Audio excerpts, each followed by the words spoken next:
Hello and welcome to Unit 2, Section 1, Episode 2 of Fisher's Class Notes. Today we're going to talk about the War of 1812 and the making of America.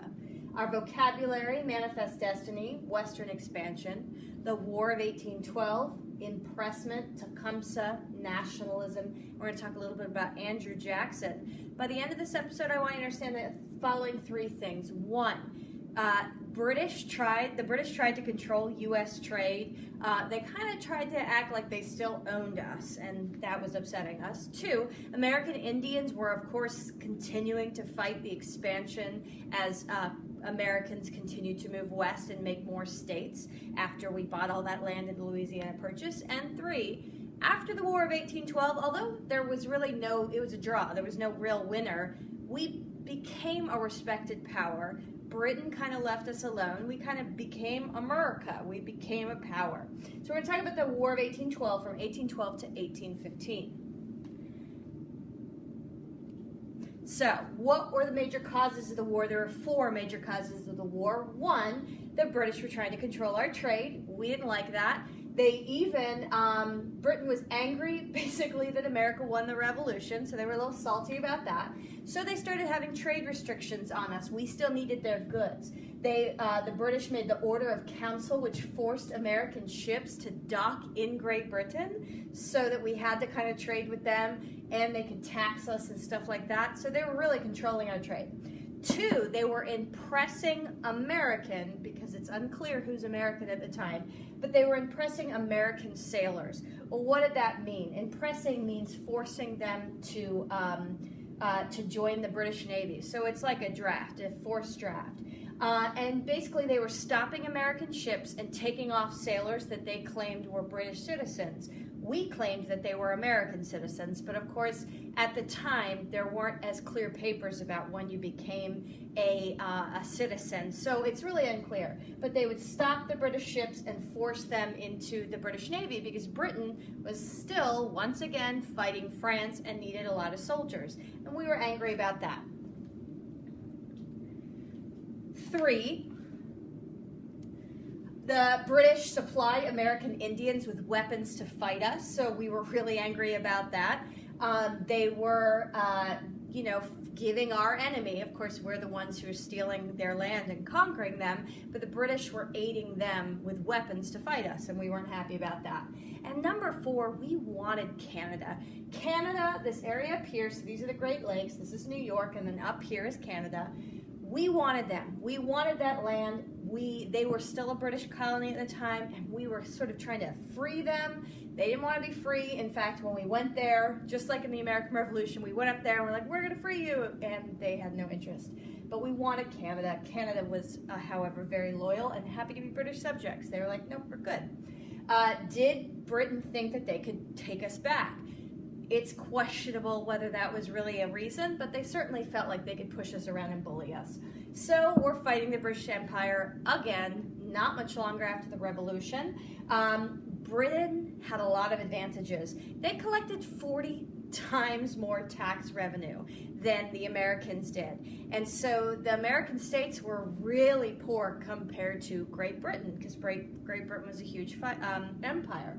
However, one advantage that we had is that Britain was also busy fighting France. So France and America at the time were kind of besties, because Napoleon had taken over France at the time. You'll learn more about him in world history.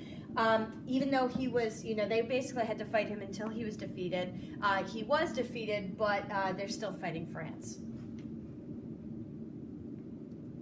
Okay, so American Indian resistance. We talked about how the the British were supplying the American Indians with weapons.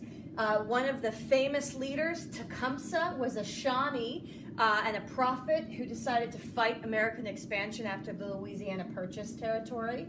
And he organized a bunch of different tribes to resist and fight back to protect the land. And apparently he was reportedly encouraged by the British. We don't know if that's totally sure, but Britain was supplying Tecumseh with arms and helping them recruit warriors.